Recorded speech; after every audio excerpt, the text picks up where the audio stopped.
Hi, how's it? We're in the next part, so please go check out the previous part to gauge your bearings. I was talking about having landed Go Botswana. My feelings of foreboding were there. I was also speaking about what it would take for me to accommodate like traveling all the way to another country, how a man would have had to have put on quite the ornate, spectacular show of honor, and having worked really hard, basically bent over backwards, jumped through hoops to make me accept his proposal, and also like just embark on processes now to get passports and everything to even so much as move into his country.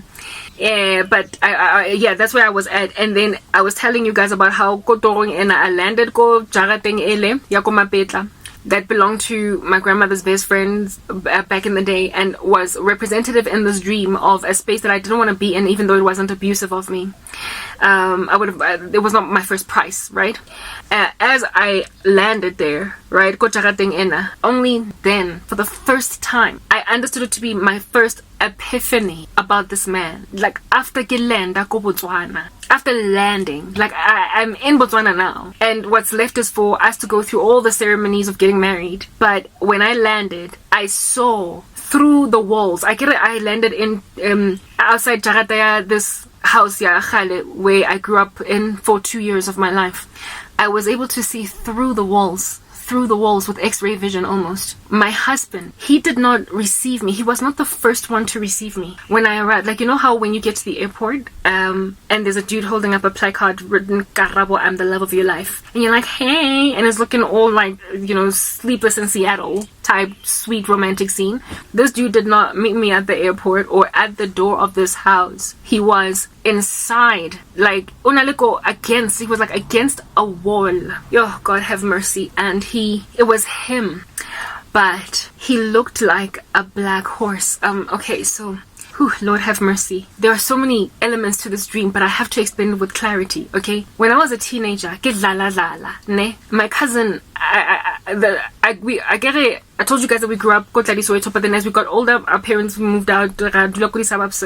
My grandmother passed away, and my best cousin, her dad, inherited the house. And they still lived Kotladi. So, Gadi holidays, I would sometimes go there. And now I was like 16, 17 years old, right? 17. Yeah, 16, 17. I was 17 years old, right? Visiting my cousin, who was also the same age as me, 17 at the time. Gadi June holidays. That particular year. I think it was 2001, okay? Went to her house. My cousin was a little bit of a fast one, right? Like, I was the prudish, innocent girl that's never seen things, right? But she was, you know, smoking, she was drinking, she was partying and all that jazz. But she was my best friend, so I visited her. So, she introduced me. We traveled to some other house up the road. Komletsane, right? No, Muletsane is that, whatever, yeah, give a point. Komletsane. And then after getting this girl, Ralo Chaka, also another house called Ladi, where there was like these guys chilling, like a whole bunch of boys.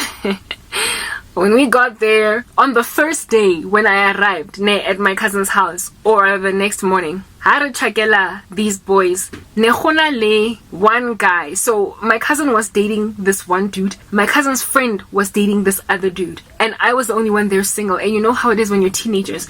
They like, oh, we're chilling with a whole bunch of guys here, and we're smoking weed, and we're drinking booze. So who's your cousin? She's cute. And then they will try and get with you. Like the dudes, Baling Mo, will try, but that you're hanging out with. They'll be like, there are 2 chicks here, and there's like 5 of us.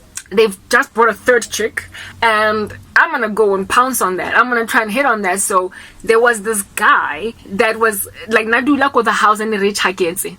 Let's say his name was Tabo. We went to Tabo's house, and Tabo was friends with Iskim sa abanye abafana ba mebahlale Rockville. Go Fox Lakey, Dlamini, that side, ne? But he stayed in our hood. He stayed Komletsan, right? Not far from Tladi. You guys know that whole neighborhood, right?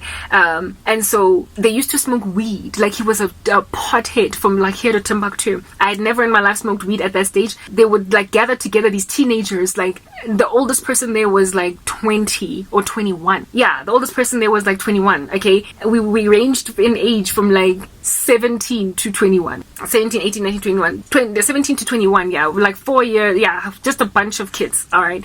Just doing some strange things there. So we went to go visit there at that joint, and there was cigarette smoking, lots of it, and that's where I actually picked up the habit of bema. I used to smoke cigarettes. Peer pressure, like it started at that age of 17. Anyway, whatever, right? So I'm at this place. I'm the only girl there that's single. Anjoli mina no muntulana. Anyway, my cousin has a boyfriend. My cousin's friend has a boyfriend up in this grill, and we got there at like 2 p.m. in the afternoon. No, we got there like even earlier than that, like 11. You know, when you're teenagers, you go up, you clean the house real quick, and then you go and you hang out somewhere where you're gonna go smoke weed. Anyway, whatever. So we got there maybe at like 11, 12, and at 11, 12. All the other boys were either we're in high school, so it's school holidays, and because of school holidays, anybody that is a school attendee, a high school attendee, was able to be there. But other kids were in university, other kids were in college, technicon, others were working 9 to 5s, call center jobs, so they trickled in only gaboma 5 p.m, gaboma 6 p.m type thing, you know. That's when they trickled in. But in the early hours, like gabo 11, it was the unemployed ones that had matriculated. However, the one wako technical or college that decided not to go to school today, and of course the high school kids were there because it was school holidays. So during the day it was scantily clad, where a lot of like, what is this, the attendees, like people, boys that were there, it was just us 3 girls, by the way, a whole bunch of boys, and the majority of them were either at school, their entry-level jobs, or university or technical or college. The 3 of us girls, the friend of my cousins was a first-year student at Wits Tech, right? But my cousin and I were like high school kids type establishment thing. So it was me, my cousin, and my cousin's friend, alongside 2 or 3 of these like random boys that don't have jobs, they just bums at home staying there. And we visited the one dude in the afternoon, and we chilled and we hung out and we chilled, and this dude was busy on some who your cousin is. Guys, yes, peer pressure will wreak havoc in your life. Here's what this dude wanted me so high and so low. He has such a heavy crush on me that like he was basically like, hey, like, what's up, yo, what's good? This was the first day. Like, he's busy hitting on me like hard, do you understand? And I'm like, I'm not sure about this guy. He was just some scrawny little yellow bone that I wasn't even interested in. And on top of that, I was, like, no, I don't have to be making out with anybody here. I don't have to be. But I just felt so pressurized by this guy's pursuit. And that same evening when we went home, my cousin was like, let's say, I said his name was Tabo. Tabo really likes you. Hey, Tabo really likes you. I was like, okay. Okay. The next day, because we were there every day, my weed and I tried my first blunt or got that house type thing. I hated it. I've never liked it. Taking drugs never sat well with me. Alcohol never sat well with me, or cigarettes. That's why I was able to quit the stuff so cold turkey. So we went back home. The next day we returned there, and this dude was still like, who your cousin is, who your cousin is, who your cousin is, who. Next